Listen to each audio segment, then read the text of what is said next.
संवत्सरः संवत्सरमेव वन्दे और्जेवमति ओर्वैन्द्राः वन्दे चित्तानक्षत्रं भवति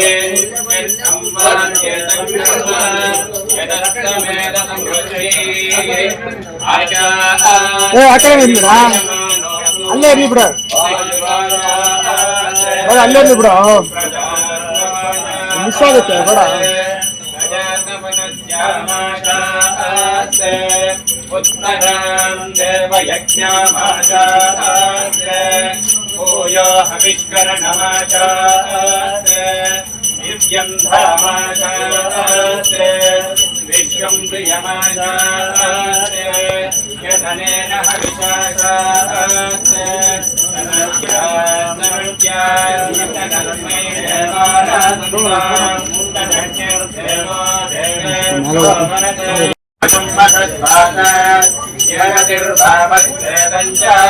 नमो देवेभ्यः तरणिराजनं दर्शयामि आचमनीयमाचमनीयं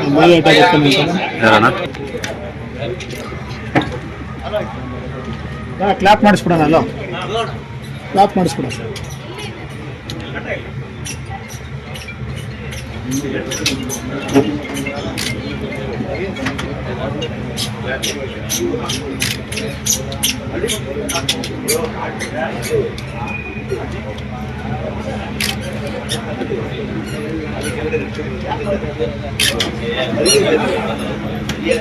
ready?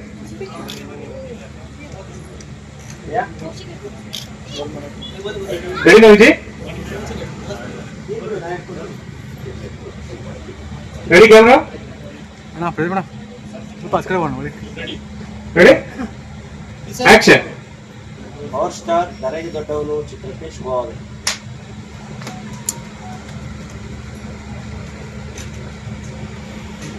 Thank you, sir. Thank you.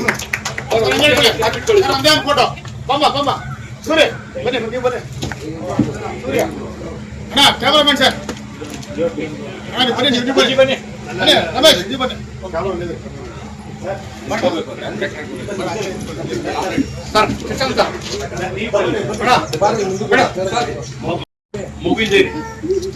ಆಯ್ತು Already. Ready?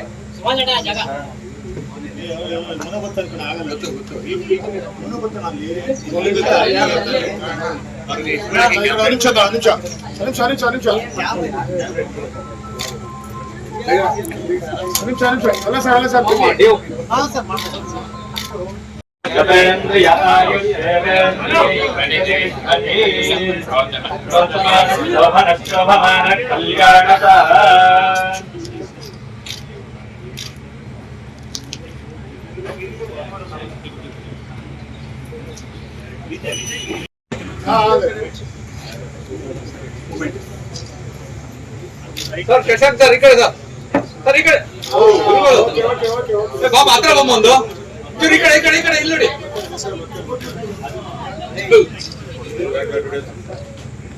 ಸರ್ ಹಂಗೆ ನಿಂತ್ಕೊಂಡ್ಬಿಡಿ ಆಯ್ತು ಗ್ರೂಪ್ ಹಂಗೆ ನಿಂತ್ಕೊಂಡ್ಬಿಡಿ ಸರ್ ಸರ್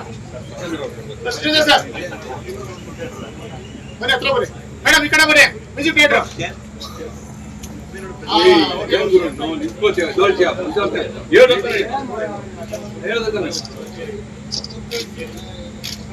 ಬೆಳಿಗ್ಗೆ ಹೊತ್ತು ನಾವು ಮಾತಾಡಲ್ಲ ಎಲ್ಲ ಹೋಗ್ತೀವಿ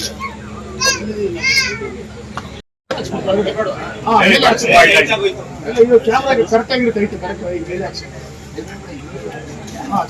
ಕಟ್ಟೆ ಮೇಲೆ ಕೂರ್ಸೋಣ.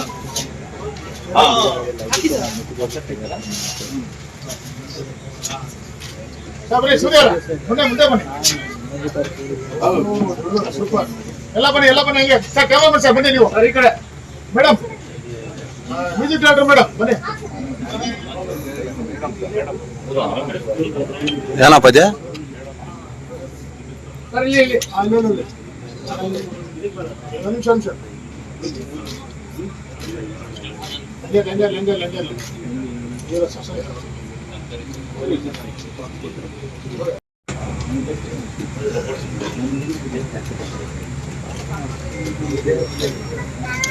ಓಕೆ ಸರ್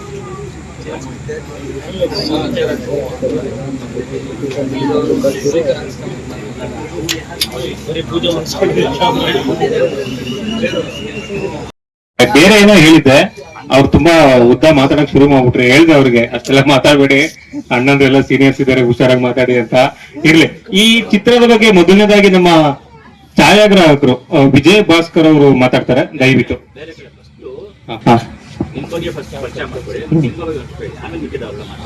ಓಕೆ, ಇಲ್ಲಿ ಏನು ಅಂದ್ರೆ ನಾವು ಈ ಪ್ರೆಸ್ ಮೀಟ್ ಅಂದ ತಕ್ಷಣ ಫಸ್ಟ್ ಇಲ್ಲೆಲ್ಲ ಹೊಸಬರಿಯೋದ್ರಿಂದ ಒಂದು ಸ್ಕ್ರಿಪ್ಟ್ ಮಾಡ್ಕೊಂಡ್ಬಿಟ್ಟಿದ್ವಿ, ನೀವ್ ಹಿಂಗೆ ಮಾತಾಡ್ಬೇಕು ಹಿಂಗೆ ಮಾತಾಡ್ಬೇಕು ಅಂತ. ಬಟ್ ಇಲ್ಲೆಲ್ಲರೂ ಯಾಕೋ ಸ್ಕ್ರಿಪ್ಟಿನ ತರ ಇರೋ ತರ ಕಾಣ್ತಿಲ್ಲ. ಓಕೆ, ಪವರ್ ಸ್ಟಾರ್ ದರೆಗೆ ದೊಡ್ಡವನು, ಈ ಕತೆ ಶುರುವಾಗಿದ್ದು ತುಂಬಾ ಹಳೆ ಕತೆ. 2014ರಲ್ಲಿ ಯಶ್ ಅವರಿಗೆ ಮೊದಲು ನಾನು ಇದನ್ನ ಕನ್ವಿನ್ಸ್ ಮಾಡ್ಬೇಕು ಅಂತ ಹೋದೆ. ಯಶ್ ಸರ್ದು ಪರಿಚಯ ನಮ್ಗೆ ಹೆಚ್ಚು ಕಡಿಮೆ ಅವರು ರಾಕಿ ಪಿಕ್ಚರ್ ಮಾಡಬೇಕಾದ್ರೆ ಇಂದೂ ಪರಿಚಯ. ಅಲ್ಲಿಂದ ಸರ್ಗೆ ಒಂದು ಟೀಸರ್ ಮಾಡಿದ್ವಿ. ಒಂದು ಟೀಸರ್ ಮಾಡಿ 2014ರಲ್ಲೇ ಒಂದು 50 ಲಕ್ಷ ಏನೋ ಖರ್ಚು ಮಾಡಿ, ಅಲ್ವಾ ಸರ್? 50 ಲಕ್ಷ ಖರ್ಚು ಮಾಡಿ ಒಂದು ಅನಿಮೇಟೆಡ್ ಆಕ್ಷನ್ ಶಾರ್ಟ್ ಮೂವಿ ಮಾಡಿದ್ವಿ. ಯಶ್ ಸರ್ಗೆ ಅದನ್ನ ತೋರ್ಸಕ್ ಆಗ್ಲಿಲ್ಲ, ಪ್ರಯತ್ನ ಪಟ್ವಿ. ಚೇತು, ಯಶ್ ಸರ್ ಜೊತೆಗಿರುವಂತ ಚೇತುಗೆ ಒಂದು ಸಣ್ಣದಾಗಿ ಮೆಸೇಜ್ ಕೊಡ್ತೀನಿ. ನಿನ್ನೆ ತನ ಇನ್ನೂ ಮೆಸೇಜ್ ಮಾಡಿದೀನಿ, ಇನ್ನೂ ರೆಸ್ಪಾನ್ಸ್ ಮಾಡಿಲ್ಲ. ಚೇತು, ದಯವಿಟ್ಟು ಯಶ್ ಸರ್ದು ಒಂದೇ ಒಂದು ಅಪಾಯಿಂಟ್ಮೆಂಟ್ ಕೊಡ್ಸಪ್ಪ, ಚೂರ್ ಮಾತಾಡ್ಬೇಕು ಅವ್ರ ಹತ್ರ, ತುಂಬಾ ಹೆಲ್ಪ್ ಆಗುತ್ತೆ. ಈಗ ಬಂದ್ರೆ, ಈಗ ಪವರ್ ಸ್ಟಾರ್ ದರೆಗೆ ದೊಡ್ಡವನು ಸಿನಿಮಾ ಅದೇ ಕತೆ. 50 ಲಕ್ಷ ಖರ್ಚು ಮಾಡಿದ್ದಂತ ಟೀಸರ್ ಕತೆನೇ ಹೌದು, ಅದೇ ಕತೆ. ಅದು ಅಲ್ಲಿಂದ 2014ರಿಂದ ಇಲ್ಲಿ ತನಕ ಟ್ರಾವೆಲ್ ಆಗಿದೆ. ಬಟ್ ಇವತ್ತು ಆ ಕತೆ ಶುರುವಾಗಿದೆ, ಇವತ್ತಿಂದ ಶೂಟ್ ಮಾಡ್ತಾ ಇದ್ದೀವಿ. ನಾವು ಹೇಳ್ದಂಗೆ 29 2025 ಅಕ್ಟೋಬರ್ಗೆ ನಿಜವಾಗ್ಲೂ ಈ ಸಿನಿಮಾ ಬರುತ್ತೆ. ಈ ಸಿನಿಮಾ ಬಗ್ಗೆ ಕ್ಯಾಮ್ರಾಮನ್ ಮಾತಾಡ್ತಾರೆ. Thank you sir. ನಮಸ್ಕಾರ, ನನ್ನ ಹೆಸರು ವಿಜಯ್ ಭಾಸ್ಕರ್ ಅಂತ ಹೇಳಿ. ಇದು ನನ್ನ ಮೊದಲನೇ ಸಿನಿಮಾಟೋಗ್ರಫರ್ ಆಗಿ. ಇದಕ್ಕೆ ಮುಂಚೆ ನಾನೊಂದು 5 ಸಿನಿಮಾ ಅಲ್ಲಿ ಅಸಿಸ್ಟೆಂಟ್ ಆಗಿ ಮಾಡಿದ್ದೀನಿ. ಸೊ ಡೈರೆಕ್ಟರ್ ಥ್ರೂ ಕಾಂಟ್ಯಾಕ್ಟ್ ನನ್ನ ಪಿಕ್ ಮಾಡಿದ್ರು. ಪಿಕ್ ಮಾಡಿ ಮಾತಾಡಿ, ನಾವು ಇದಕ್ ಮುಂಚೆನೂ ಬೇರೆಯವ್ರ ಹತ್ರ ಮಾತಾಡಿ ನಾವು ಕೂತ್ ಮಾತಾಡಾಗ ಒಂದು ರ್ಯಾಪು ಸೆಟ್ ಆಗುತ್ತೆ, ನಮ್ಗೆ ವೇವ್ ಲೆಂತ್ ಮ್ಯಾಚ್ ಆಗುತ್ತೆ ಅಂತ ಒಂದು ಅನ್ಕೊಂಡು ಅವ್ರಿಗೂ ಅನ್ಸಿ, ಸರಿ ನಾವೇ ಮಾಡೋಣ, ವರ್ಕ್ ಮಾಡೋಣ ಅಂತ ಹೇಳಿ ಕತೆ ಎಲ್ಲ ಒಂದು 2 ಸತಿ ಕೂತು ಡಿಸ್ಕಷನ್ಸ್ ಎಲ್ಲ ಮಾಡಿ, ಸರಿ ಇದು ಆಕ್ಚುಲಿ ಇನ್ನೂ ಪೂಜೆ ಮುಂಚೆನೆ ಆಗ್ಬೇಕಿತ್ತು, ಬಟ್ ಕಾರಣಾಂತರಗಳಿಂದ ಆಗ್ಲಿಲ್ಲ.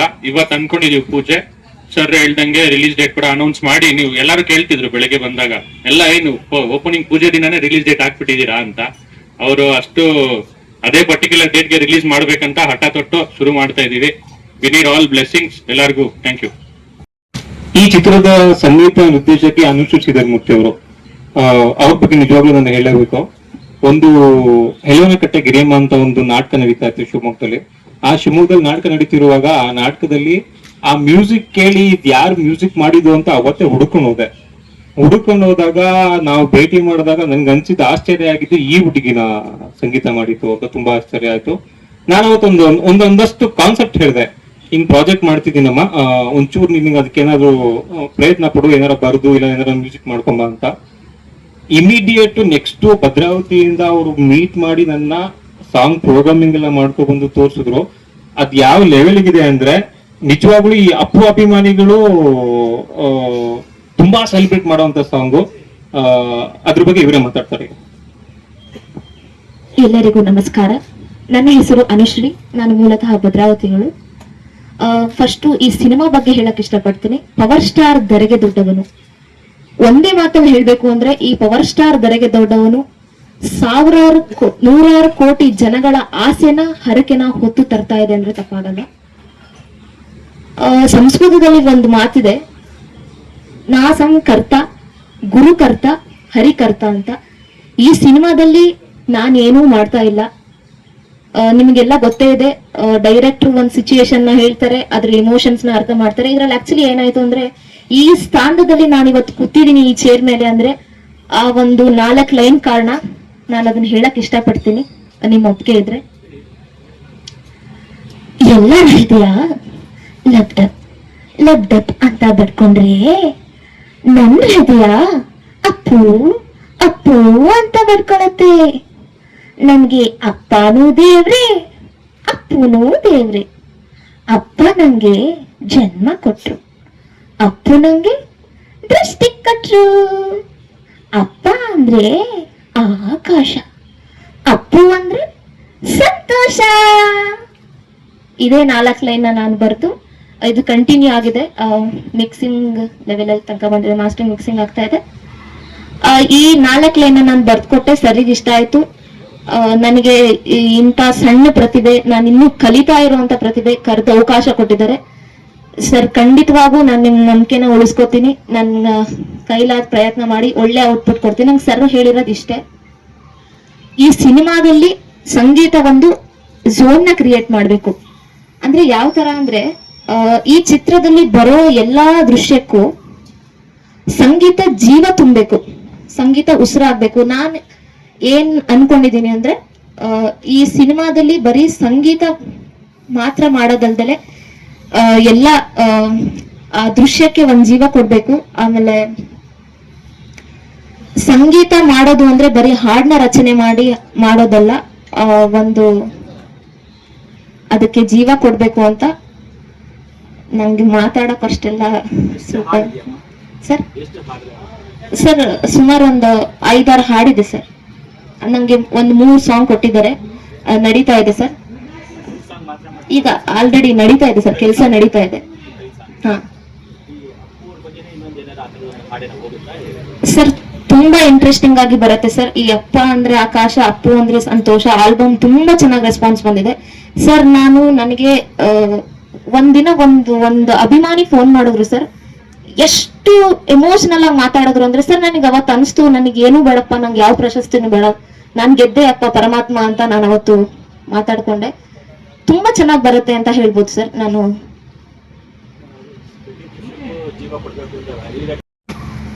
ಹಾಯ್, ನಾನು ನಿಮ್ಮ ಸರಿಗಮಪ ಜ್ಞಾನ ಗುರುರಾಜ್.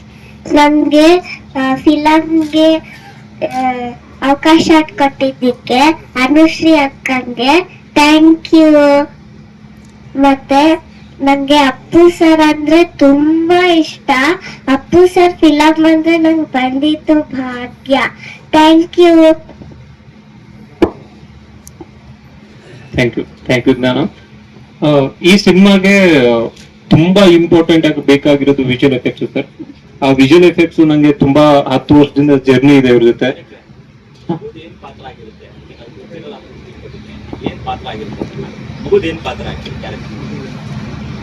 ಮಗುದು ಅಪ್ಪು ಸರ್ ಅಭಿಮಾನಿ ಆಗಿರ್ತಾಳೆ ಅವಳು. ಅಪ್ಪು ಸರ್ ಅಭಿಮಾನಿ ಆಗಿರ್ತಾಳೆ. ನಾನು ಕೊನೆಯದಾಗಿ ಪ್ರೆಸ್ ಮೀಟ್ ಕೊನೆಯಲ್ಲಿ 1 ಲೈನ್ ಸ್ಟೋರಿನೇ ಹೇಳ್ಬಿಡ್ತೀನಿ ನಾನು. ಓಕೆ, ತುಂಬಾ ಆ ಕಥೆನೇ ಆ ಮಗು ಮೇಲಿದೆ, ಅಲ್ಲಿಂದನೇ ಶುರುವಾಗುತ್ತೆ. ಓಕೆ ಓಕೆ, ಈಗ ಮಾಡಿದೀವಿ. ಯಾಕೆಂದ್ರೆ ಆ ರೀಕ್ರಿಯೇಟ್ ಮಾಡ್ಬೇಕು ಮಾಡಲು. ನಂಗೆ ನಿಜವಾಗ್ಲೂ ಇತ್ತೀಚಿನ ಟೆಕ್ನಾಲಜಿಲಿ ನಾನು ಎಲ್ಲಾ ಟೆಕ್ನಾಲಜಿ ಮಿತ್ರರಿಗೆ ಕೇಳ್ಕೊಳ್ಳೋದು ಮುಂದೆ ತುಂಬಾ ಕಷ್ಟಪಟ್ಟು ತುಂಬಾ ಎಫರ್ಟ್ ಹಾಕ್ಬಿಟ್ಟು ಬೇರೆ ಲೆವೆಲ್ ತೋರಿಸ್ತಾ ಇದೀವಿ. ದಯವಿಟ್ಟು ಈಗೆಲ್ಲ ಟೆಕ್ನಾಲಜಿ ನೋಡ್ತಾ ಇದ್ರೆ ನಿಜವಾಗ್ಲೂ ದುಃಖ ಆಗುತ್ತೆ ನಮ್ಗೆ. ಅಪ್ಪು ಸರ್ ನೋಡ್ತಾ ಇದ್ರೆ ನಾವು ಮಾಡಕ್ ಹೊರಟಿರೋದು ಏನಪ್ಪಾ ಇದು, ಯಾರಿಗೂ ಹೋಗಿ ಈಗ ಹೇಳಿದ್ರು ನೀನು ಹಂಗೆ ತೋರಿಸ್ಬಿಡ್ತೀವಿ ಬಿಡಪ್ಪ, ಹೇಳಿ ತೋರಿಸ್ತಾರಲ್ಲ ಹಂಗೆ. ದಯವಿಟ್ಟು ಇದು ಹಂಗಿರಲ್ಲ. ನಾನು ಎಲ್ಲಾ ಅಪ್ಪು ಅಭಿಮಾನಿಗಳಿಗೆ ಕೇಳ್ಕೊಳ್ಳೋದು ಇಷ್ಟೇ, ತುಂಬಾ ಕೆಡ್ತಾಗ ಹಂಗೆಲ್ಲ ಕ್ರಿಯೇಟ್ ಮಾಡ್ಬಿಡಿ ಅಂತ ಕೇಳ್ಕೊತೀನಿ. ಇದ್ರಲ್ಲಿ ತುಂಬಾ ಚೆನ್ನಾಗಿ ಔಟ್ಪುಟ್ ಬರುತ್ತೆ, ತುಂಬಾ ಬೇರೆ ಲೆವೆಲ್ಗೆ ಪ್ಲಾನ್ ಮಾಡ್ಕೊಂಡಿದೀವಿ. ಅದ್ರ ಬಗ್ಗೆ ನಮ್ಗೆ ನಮ್ಮ ವಿಜುವಲ್ ಎಫೆಕ್ಟ್ಸ್ ಸೂಪರ್ವೈಸರ್ ಇರುತ್ತೆ ಸರ್, ಇರುತ್ತೆ ಸರ್, ಇರುತ್ತೆ. ಹಾ ಸರ್, ಅದ್ರ ಬಗ್ಗೆ ಆಮೇಲೆ ಮಾತಾಡೋಣ ಸರ್, ಇದು ಮುಗಿಸ್ಬಿಡ್ಲಿ. ಅದು ರೆಡಿ ಆಗಿದೆ. ಅದು ಒಂಥರ ಪ್ರೋಟೋಟೈಪ್ ಅಂತ ಹೇಳ್ಬೋದು. ನೆಕ್ಸ್ಟ್ ಅದಿನ್ನು ತುಂಬಾ ದೊಡ್ಡದಾಗಿ ರೆಡಿ ಆಗುತ್ತೆ. ಹೆಚ್ಚು ಕಮ್ಮಿ ಒಂದು ಟ್ರೆಂಡ್ ಸೆಟ್ ಮಾಡೋ ಲೆವೆಲ್ಗೆ ನಾವು ಪ್ಲಾನ್ ಮಾಡಿದ್ವಿ. ಹೆಚ್ಚು ಕಮ್ಮಿ ಅದು ಡೈರೆಕ್ಟರ್ಗೆ ಗೊತ್ತದು ಅವ್ರು ಎಷ್ಟು ಇದು ಮಾಡ್ತಿದ್ದಾರೆ ಅಂತ. ನನಗೊಂದು ಪಾರ್ಟ್ ಕೊಟ್ಟಿದ್ರು, ಇದನ್ನು ನೀವು ರೆಡಿ ಮಾಡ್ಕೊಳ್ಳಿ, ನೆಕ್ಸ್ಟ್ ಎಲ್ಲ ನಾವು ಡಿಸ್ಕಷನ್ ಕೂತಾಗ ಎಷ್ಟು ಬೇಕು ಎಷ್ಟು ಬೇಡ, ಹಿಂಗ್ ಬೇಕು ಏನ್ ಬೇಡ ನಾನೆಲ್ಲ ಪ್ಲಾನ್ ಮಾಡಿದ್ದೀನಿ, ನಾನು ನಿಮಗೆ ಹೇಳ್ತೀನಿ ಆಮೇಲೆ. ಇದೊಂದು ರೆಡಿ ಮಾಡ್ರಿ ಅಂತಂದ್ರು. ಯಾಕೆ ಅಂತಂದ್ರೆ ನಾರ್ಮಲ್ ಕೆಲಸದ ತರ ಅಲ್ಲ ವಿಜುವಲ್ ಎಫೆಕ್ಟ್ಸ್ ಅಂದ್ರೆ. It's totally depending on so many artist, ಅವ್ರ ಮೇಲೆ ಡಿಪೆಂಡ್ ಆಗಿರುತ್ತೆ. ಇಟ್ಸ್ ಒಂದು ಗ್ರೂಪ್ ಆಫ್ ವರ್ಕ್ ಅಂತ ಹೇಳ್ಬಹುದು. ನೀವು ಗೊತ್ತಿರತ್ತಲ್ಲ ಹೆಂಗೆ ಅಂತ. ಅದು ತುಂಬಾ ಹೆಚ್ಚು ಕಮ್ಮಿ 6 ತಿಂಗಳಿಂದ ನಾವು ಅದ್ರ ಮೇಲೆ ತುಂಬಾ ಕೆಲಸ ಮಾಡಿದ್ವಿ. ಕೆಲಸ ಮಾಡ್ಬಿಟ್ಟು ಒಂದು ಸ್ಮಾಲ್ ಕ್ಲಿಪ್ ರೆಡಿ ಮಾಡಿದ್ವಿ. ಅವರು ಅಪ್ರಿಷಿಯೇಟ್ ಮಾಡಿದ್ದಾರೆ. ಇದನ್ನ ಇನ್ನೂ ಒಂದು ಲೆವೆಲ್ಗೆ ತಗೊಂಡು ಹೋಗೋಣ ಅಂತ ಹೇಳಿದ್ದಾರೆ. ಅದ್ರ ಮೇಲೆ ಇನ್ನೂ ವರ್ಕ್ ಮಾಡೋದಿದೆ, ಮಾಡ್ತೀವಿ. ನಾನು ಹೆಚ್ಚು ಕಡಿಮೆ ಲಾಸ್ಟ್ ಒಂದು 15 ಸಿನಿಮಾಗಳು ಅಸಿಸ್ಟೆಂಟ್ ಆಗಿ ಮಾಡಿದ್ದೀನಿ, ಒಂದು 5 ಸಿನಿಮಾಗಳು ಅಸೋಸಿಯೇಟ್ ಡೈರೆಕ್ಟರ್ ಮಾಡ್ಕೊಂಡು ಬಂದಿದ್ದೀನಿ. ನನ್ನ ಲಾಸ್ಟ್ ಸಿನಿಮಾ ಮಾಯ ಬಜಾರ್ PRK ಪ್ರೊಡಕ್ಷನ್ ಮಾಡಿದ್ದು, ಅದರಲ್ಲಿ ಅಸಿಸ್ಟೆಂಟ್ ಆಗಿ ಮಾಡಿದ್ದೆ. ಸರ್, ಪವರ್ ಸ್ಟಾರ್ ದರೆಗೆ ದೊಡ್ಡವನು ಈ ಕತೆಗೆ ಸೀರಿಯಸ್ಲಿ ಹೇಳ್ತಾ ಇದ್ದೀನಿ, ತುಂಬಾ ಜನಗಳ ಲೈಫ್ ಸ್ಯಾಕ್ರಿಫಿಕೇಶನ್ ಆಗಿದೆ.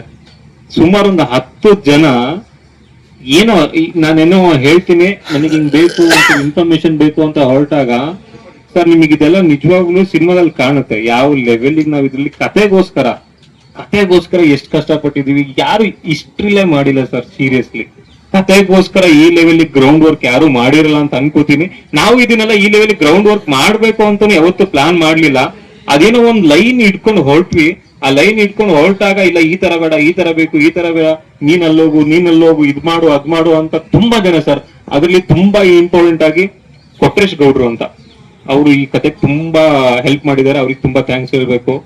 ಜೊತೆಗೆ ಸಂದೀಪ್, ಮಂಜು, ರಾಕೇಶ್ ಜಾಧವ್ ಮತ್ತೆ ಶಂಕ್ರಮ್ಮ ಅಂತ, ಅವರೆಲ್ಲ ಬೇರೆ ಲೆವೆಲ್ ಕಾಂಟ್ರಿಬ್ಯೂಷನ್ ಇದೆ. ನಾನ್ ನಿಮಗೆ ಈ cinema next teaser, trailer launch time ಅಲ್ಲಿ ತುಂಬಾ ಬ್ಯೂಟಿಫುಲ್ ಆಗಿ ಪ್ಲಾನ್ ಮಾಡ್ಕೊಂಡು ಅವ್ರನ್ನೆಲ್ಲ ಕರೆಸ್ತೀನಿ. ಹೇಳ್ತೀನಿಲ್ಲ ಸರ್, ಇದು ಈ ಕತೆ ಲೆವೆಲ್ ಅಲ್ಲಿ ಬೇರೆ ಲೆವೆಲ್ ವರ್ಕ್ ಆಗಿದೆ. ಸೇವೆಗಳು ಮತ್ತು ಸಮಾಜ ಕೆಲಸಗಳೆಲ್ಲ ಇದೆ, ಅದನ್ನೆಲ್ಲ ಇಲ್ಲ ಸರ್, ಅದೆಲ್ಲ ಏನಿಲ್ಲ ಸರ್. ಅವ್ರ ನೇತ್ರದಾನ ಯಾಕಂದ್ರೆ ಕಣ್ಣಿನ ವಿಚಾರನೂ ಗೊತ್ತಿದೆ. ಯಾಕಂದ್ರೆ ತುಂಬಾ ಜನ ಈಗ ಕಣ್ಣಾಗಿದ್ದಾರೆ, ಅವ್ರು 5-4 ದಿನ ಬಳಕೆ ಆಗಿದ್ದಾರೆ. ಸೊ ಅದೇನಾದ್ರೂ ಬರುತ್ತೆ, ಪವರ್ ಸ್ಟಾರ್ ಏನೋ ಬರ್ತಾರೆ ಆನ್ ಸ್ಕ್ರೀನ್ ಮೇಲೆ? ಸರ್, ಆನ್ ಸ್ಕ್ರೀನ್ ಮೇಲೆ ಪವರ್ ಸ್ಟಾರ್ ಬರ್ತಾರೆ ಸರ್. ಸೀರಿಯಸ್ ಆಗಿ ಇದು ನಿಮಗೆ ನಾನ್ ಡಿಸೈಡ್ ಆಗಿದ್ದು ಫಸ್ಟ್ ಒಂದ್ಸರಿ ಡಿಸೈಡ್ ಆದೆ, ಫುಲ್ಲು ಯಾರು ಹೇಳಿ ಅಲ್ಲಿ ತನಕ ಮೀಡಿಯಾದಲ್ಲಿ ಫುಲ್ಲು ಕತೆನೇ ಹೇಳ್ಬಿಡೋಣ. ಯಾಕೆಂದ್ರೆ ಈ ಪವರ್ ಸ್ಟಾರ್ ದರೆಗೆ ದೊಡ್ಡವನು ಅಂತ ಸಿನಿಮಾ ಮಾಡ್ಬೇಕಂತ ಹೊರಟಾಗ, ಬರೀ ನನ್ನ ಟೈಟ್ಲಿನ ರಿಜಿಸ್ಟರ್ ಮಾಡಿಸ್ಬೇಕು ಅಂತ ಹೊರಟಾಗ ನಂಗೆ ಚೇಂಬರ್ ಇಂದ ಒಂದು ಲೆಟರ್ ಬಂತು, ನೀವು ಕಥೆಯ ಸಾರಾಂಶ ಕೊಡ್ಬೇಕು ನೀವು ಅಂತ. ನಾನು ಹಿಂದೆ 2-3 ಸಿನಿಮಾಗಳು ಟೈಟ್ಲು ರಿಜಿಸ್ಟರ್ ಮಾಡಿಸಿದಾಗ ನಂಗೆ ಬಂದಿರಲಿಲ್ಲ ಈ ತರ ಎಲ್ಲ. ಪವರ್ ಸ್ಟಾರ್ ದರೆಗೆ ದೊಡ್ಡವನು ಟೈಟ್ಲು ರಿಜಿಸ್ಟರ್ ಮಾಡಿಸಿದ ತಕ್ಷಣ ಫಸ್ಟ್ ಫೋನ್ ಬಂತು, ಬಂದ್ಬಿಟ್ಟು ದಯವಿಟ್ಟು ಹಿಂಗೆ ಕತೆ ಸಾರಾಂಶ ಕೊಟ್ಬಿಡಿ ಅಂತ. ಆಮೇಲೆ ನಾನು ಒಂಚೂರು ಬಿಸಿ ಇದ್ದೆ, ಆ ಬಿಸಿ ಶೆಡ್ಯೂಲ್ ಇದ್ದಾಗ ನಂಗೆ ಲೆಟರ್ ಕಳ್ಸಿದ್ರು, ಬಂದ್ಬಿಟ್ಟು ಸಾರಾಂಶ ಕೊಡಿ ಅಂತ. ನಂಗೆ ಅವಾಗ ನಿಜವಾಗ್ಲೂ ಅನಿಸ್ತು, ಓಕೆ ಸಿನಿಮಾ ನಾನ್ ಹೊರಟಿರೋದು ಏನೋ, ನಾನ್ ಹೇಳಕ್ ಹೊರಟಿರೋ ಮೆಸೇಜ್ ತುಂಬಾ ಸ್ಟ್ರಾಂಗ್ ಆಗಿ ರೀಚ್ ಆಗುತ್ತೆ ಅನ್ನೋದು ಫಸ್ಟ್ ಅಲ್ಲೇ ಫಿಕ್ಸ್ ಆಗೋಯ್ತು ನಂಗೆ. ಅದಾದ್ಮೇಲೆ ನಾನು ಹೋಗೋರಿಗೆ ಒನ್ಲೈನ್ ಕೊಟ್ಟೆ. ಆ ಒನ್ಲೈನ್ ಕೊಟ್ಟಾಗ ನಾನು ಡಿಸೈಡ್ ಆಗಿದ್ದು, ಫುಲ್ ಕತೆ ಒಂದು ಬ್ಯೂಟಿಫುಲ್ ಪ್ರೆಸ್ ಮೀಟ್ ಮಾಡಿ ಫುಲ್ ಕತೆನ ಹೇಳ್ಬಿಡೋಣ, ಕತೆ ಹೇಳಿ ಸಿನಿಮಾ ಮಾಡೋಣ ಅನ್ನೋ ಒಂದು ಕಾನ್ಸೆಪ್ಟ್ ಫಿಕ್ಸ್ ಆದಾಗ, ಅವಾಗ ನಂಗೆ ತಡೆದಿದ್ದು ಪ್ರದೀಪ್ ಅವರು. ಅಪ್ಪಾಜಿ ಬೇಡ, ಕತೆ ಹೇಳ್ಬೇಡ ನೀನು. ಸೀರಿಯಸ್ಲಿ ಸರ್, ನಾನು ಹೆಚ್ಚು ಕಡಿಮೆ ಅಂದ್ರೆ ನಿಜ, ನಂಗೆ ಆ ಟೈಟ್ಲ್ ಅಲ್ಲಿ ಆ ವೆಯ್ಟ್ ಇದೆ. ಆ ವೆಯ್ಟ್ ನ ಯಾರು ಹೆಂಗ್ ಕ್ಯಾರಿ ಮಾಡ್ತಾರೆ ಇವರು, ಇದೆಲ್ಲ ಇದ್ದೇ ಇರುತ್ತೆ. ಬಟ್ ನಾವು ಫಸ್ಟ್ ಆ ಟೈಟ್ಲ್ ನ ಅನ್ಕೊಂಡಾಗ್ಲೇ ನಮಗೆ ಆ ದೊಡ್ಡ ಭಾರ ಇದೆ. ಆ ಭಾರನ ನಿಭಾಯಿಸ್ಬೇಕು, ಅದನ್ನ ರೀಚ್ ಮಾಡಿಸ್ಬೇಕು. ಆಯ್ತು ಸರ್, ಎಲ್ಲ ಕೊಟ್ಟಾಯ್ತು, ಎಲ್ಲ ಪರ್ಮಿಷನ್ ಎಲ್ಲ ಸಿಕ್ಕಾಯ್ತು, ಅಲ್ಲಿ ಏನ್ ಪ್ರಾಬ್ಲಮ್ ಇಲ್ಲ. ಅಧ್ಯಕ್ಷರೆಲ್ಲ ಬರ್ಬೇಕಿತ್ತು, ಏನೋ ಬಿಸಿ ಇರೋದ್ರಿಂದ ಬರಕ್ ಆಗಿಲ್ಲ ಅವ್ರಿಗೆ. ಈ ಸಿನಿಮಾದಲ್ಲಿ ಸರ್ ಪ್ರತಿಯೊಬ್ರು ಇಲ್ಲಿ ಇರೋರೆಲ್ಲ ಹೊಸಬ್ರು ಸರ್. ಯಾಕೆ ಹೊಸಬ್ರನ್ನೇ ಹುಡುಕ್ ಮಾಡ್ತಾ ಇದೀವಿ ಅಂದ್ರೆ, ನಮಗಿಲ್ಲಿ ಸ್ಟಾರ್ಡಮ್ ಅವಶ್ಯಕತೆ ಇಲ್ಲ ನಿಜವಾಗ್ಲು. ಯಾಕೆಂದ್ರೆ ಒಂದು ಹೆಸರಲ್ಲೇ ಒಂದು ದೊಡ್ಡ ಸ್ಟಾರ್ ಇದೆ. ಆ ಪವರ್ ಸ್ಟಾರ್ ಜೊತೆ ಈ ಹೊಸ ಸ್ಟಾರ್ಗಳೆಲ್ಲ ಬರ್ಲಿ, ಅವ್ರ ಕತೆಗಳು ಮಾಡ್ಲಿ, ಅವ್ರ ಕೆಲಸ ಮಾಡ್ಲಿ, ಅವ್ರು ಏನೋ ಹೊರಗಡೆ ಬರ್ಲಿ ಅಂತ. ಸರ್ ಈಗೆಲ್ಲ ನಿಜವಾಗ್ಲೂ ನಾವು ನೋಡ್ತಾ ಇದೀವಿ, ಸಿನಿಮಾ ತುಂಬಾ ಹೇಳ್ತಾ ಇದಾರೆ ಸಿನಿಮಾ ಇಂಡಸ್ಟ್ರಿ ಕತೆ ಹೆಂಗಿದೆ. ನಾನ್ ಮೊನ್ನೆ ಇನ್ವಿಟೇಷನ್ ಕೊಡಕ್ ಹೋದಾಗ್ಲು ಹಿಂಗೆ ಯಾರೋ ಒಬ್ರು, ಸಿನಿಮಾಗಳೆಲ್ಲ ಯಾಕೆ ಮಾಡ್ತೀರಯ್ಯ, ಎಲ್ಲಿ ಓಡ್ತಾ ಇದ್ದಾರೆ ಸಿನಿಮಾಗಳು ಅಂದ್ರೆ. ಈಗ ಸರ್ 6,000 ಜನ ಇದಾರೆ ಸಿನಿಮಾ ನಂಬ್ಕೊಂಡು ಕೆಲಸ ಮಾಡ್ತಿರೋರು. ಅವರೆಲ್ಲ ಹೆಂಗ್ ಬದುಕ್ಬೇಕು? ಇದಕ್ಕೆಲ್ಲ ಸರ್ ಸ್ಟಾರ್ಟ್ಅಪ್ ಹೊಸೊಬ್ರು ಮಾಡ್ಬೇಕು. ಸೀರಿಯಸ್ಲಿ ಹೇಳ್ತೀನಲ್ಲ ಸರ್, ಸ್ಟಾರ್ಗಳು ನಿಮಗೆ ಗೊತ್ತು, ದೊಡ್ಡ ಸ್ಟಾರ್ಗಳೆಲ್ಲ ತುಂಬಾ ಟೈಮ್ ತಗೋತಾರೆ, ಸಿನಿಮಾ ಮಾಡ್ತಾರೆ, 2 ವರ್ಷಕ್ಕೊಂದ್ಸರಿ ಮಾಡ್ತಾರೆ, 3 ವರ್ಷಕ್ಕೊಂದ್ಸರಿ ಮಾಡ್ತಾರೆ. ಬಟ್ ಅದೆಲ್ಲ ಹೆಂಗ್ ವರ್ಕ್ ಆಗುತ್ತೆ ಸರ್? ಹೊಸಬ್ರುಗಳು ಬರ್ಬೇಕು, ಒಳ್ಳೊಳ್ಳೆ ಕಥೆಗಳು ಮಾಡ್ಬೇಕು, ಒಳ್ಳೊಳ್ಳೆ ಸಿನಿಮಾಗಳನ್ನ ಮಾಡ್ಬೇಕು. ಬರೀ ಸಿನಿಮಾಗಳನ್ನ ಮಾಡಿದ್ರೆ ಅಲ್ಲ, ಸಿನಿಮಾ ಗೆಲ್ಬೇಕು. ಈಗ ಸರ್ ಈಗ ತುಂಬಾ ಕಷ್ಟ ಇದೆ. ಒಬ್ಬ ಅಸಿಸ್ಟೆಂಟ್ ಡೈರೆಕ್ಟ್ರು ಒಂದೊಂದು ಕತೆ ಮಾಡ್ಕೊಂಡ್ಬಿಟ್ಟು ಒಬ್ಬ ಪ್ರೊಡ್ಯೂಸರ್ನ ಹಿಡಿದು ಆ ಕತೆನ ಸಿನಿಮಾ ಮಾಡಿ ರಿಲೀಸ್ ಮಾಡೋದ್ರಲ್ಲಿ ಅವ್ನು ಹೆಚ್ಚು ಕಡಿಮೆ ಈ ವಯಸ್ಸಾದ್ಮೇಲೆ ಒಂದು ಕೊನೆ ಘಟ್ಟ ಕಾಣೋದು ಗೊತ್ತಾ, ಎಲ್ಲ ಹೋಯ್ತಪ್ಪ ಮುಗೀತು ನಮ್ ಲೈಫೇ ಇಲ್ಲ, ಆ ಮನಸ್ಥಿತಿಗೆ ಬಂದ್ಬಿಡ್ತಾರೆ. ಬಟ್ ನಾನು ಇವತ್ತು ಹೇಳ್ತಾ ಇದೀನಿ ಸರ್, ಈಶ್ ಮೈರಾ ಪ್ರೊಡಕ್ಷನ್ ಇದು ತುಂಬಾ ಬ್ಯೂಟಿಫುಲ್ ಪ್ಲಾನ್ ಮಾಡಿದೀವಿ. ಅದ್ ಏನ್ ಪ್ಲಾನ್ ಅಂತ ನೆಕ್ಸ್ಟ್ ನಿಜವಾಗ್ಲೂ ಒಂದು ಪ್ರೆಸ್ ಮೀಟ್ ಮಾಡ್ಬಿಟ್ಟು ಅದ್ರ ಬಗ್ಗೆ ಎಲ್ಲ ವಿವರವಾಗಿ ಹೇಳ್ತೀವಿ. ಖಂಡಿತ ಹೇಳ್ತೀನಿ ಸರ್. ಹಾ ಸರ್, ಫೈನಲ್ ಸ್ಟೇಜ್ ಇಲ್ಲ, ಟಾಕಿ ಪುಷನ್ ಸಾಂಗ್ ಶೂಟ್ ಮಾಡ್ಬೇಕು ಸರ್. ಬೇಕಾಗಿರೋ ತುಂಬಾ ಇಂಪಾರ್ಟೆಂಟ್ ಅದೇ ಅಲ್ವಾ ಸರ್. ಅದು ಬಿಟ್ಬಿಟ್ರೆ ಬರವಣಿಗೆ ಎಲ್ಲ ರೆಡಿ ಇದೆ ಸರ್. ಮಾಡೆಲ್ ಆಲ್ಮೋಸ್ಟ್ ಅವ್ರು ಆಗ್ಲೇ ಎಲ್ಲ ಕಂಪ್ಲೀಟ್ ಆಗಿದೆ. ಮಾಡ್ಲಿಂಗ್ ಎಲ್ಲ ಆಗಿದೆ. ನಾವು ಮಾಡ್ಲಿಂಗ್ ಆದ್ಮೇಲೆ ಅದಕ್ಕೇನು ತುಂಬಾ ಜಾಸ್ತಿ ಕೆಲಸ ಬೇಕಾಗಲ್ಲ. ತುಂಬಾ ಪ್ಲಾನ್ ಮಾಡಿದೀವಿ ಸರ್, ತುಂಬಾ ನೀಟಾಗಿ ಪ್ಲಾನ್ ಮಾಡಿದೀವಿ. ಯಾಕೆಂದ್ರೆ ನಾಳೆ ಯಾರೇ ಆದ್ರೂ ಕೂಡ ಇದೇನಪ್ಪ ಇಂಥ ಟೈಟ್ಲ್ ಇಟ್ಕೊಂಡ್ಬಿಟ್ಟು ಈ ತರ ಸಿನಿಮಾ ಮಾಡ್ಬಿಟ್ರು ಇವರು ಅಂತ ದೇವ್ರನ್ನ ಯಾರು ಮಾತಾಡಲ್ಲ. ತುಂಬಾ ಹೆಮ್ಮೆ ಪಡುವಂತ ಸಿನಿಮಾ ಆಗುತ್ತೆ.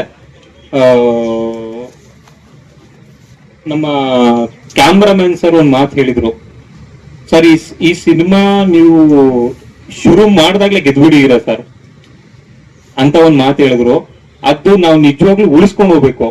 ಈಗ ನಾನು ಹೇಳ್ತಾ ಇರೋದಿಷ್ಟೇ, ಹೊಸಬ್ರು ದಯವಿಟ್ಟು ಹೊಸಬ್ರುಗಳು ಸಿನಿಮಾ ಮಾಡಿ, ಒಳ್ಳೆ ಕಥೆಗಳು ಮಾಡಿ ಸಿನಿಮಾನ ಗೆಲ್ಸಿ ಅಂತ ಹೇಳ್ತಾ, ಪವರ್ ಸ್ಟಾರ್ ದರಗೆ ದೊಡ್ಡವನು ಇದರಲ್ಲಿ ಅನು ಅನ್ನೋ ಒಂದು ಪಾತ್ರ ಸರ್, ಒಂದ್ಲೈನ್ ಹೇಳ್ಬಿಡ್ತೀನಿ.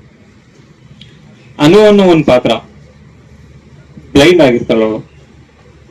ಆಗಿರ್ತಾಳೆ. ಅವಳಿಗೆ ಪವರ್ ಸ್ಟಾರ್ ಅಂದ್ರೆ ತುಂಬಾ ಇಷ್ಟ. ಆ ಪ್ರೀತಿ, ಆ ಅಭಿಮಾನಕ್ಕೋಸ್ಕರ ಆ ನೇತ್ರದಾನ ಮಾಡಿದಾಗ ಅವಳು ಒಂದು ಪಾರ್ಟ್ ಅಲ್ಲಿ ಅವಳಿಗೆ ಆ ದೃಷ್ಟಿ ಸಿಗುತ್ತೆ. ಆ ದೃಷ್ಟಿ ಸಿಕ್ಕಾಗ ಅಪ್ಪದೊಂದು ಕಲ್ಲಿನ ವಿಗ್ರಹ ಮಾಡಿಸ್ಬೇಕು ಅಂತ ಹೊರಡ್ತಾಳೆ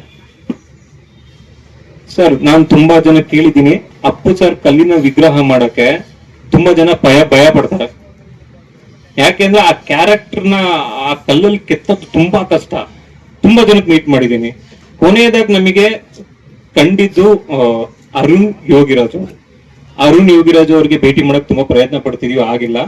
ಹಂಗೆ ಚಿಕ್ಕ ಹುಡುಗಿ ಅನು ಕಲ್ಲಿನ ವಿಗ್ರಹ ಮಾಡ್ಬೇಕು ಅಂತ ಹುಡುಕೊಂಡು ಹೋಗ್ತಾಳೆ ಒಬ್ಬ ಶಿಲ್ಪಿನ.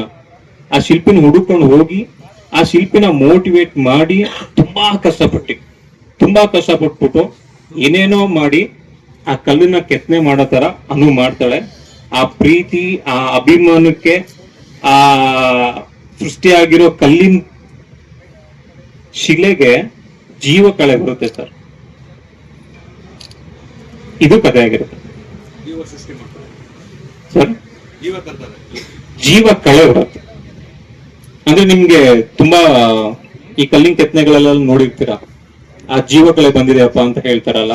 ಆ ಜೀವ ಕಳೆ ಹೆಂಗ್ ಬರುತ್ತೆ ಅಂದ್ರೆ ಆ ಕಲ್ಲಿನ ಜೊತೆ ಇಂಟ್ರಾಕ್ಟ್ ಮಾಡ್ಬಿಟ್ಟು ಆ ಪ್ರೀತಿ, ಆ ಎಫರ್ಟ್ ಇದ್ರಲ್ಲಿ ಮಾಡಿದಾಗ ಆ ಜೀವ ಕಳೆ ಬರುತ್ತೆ.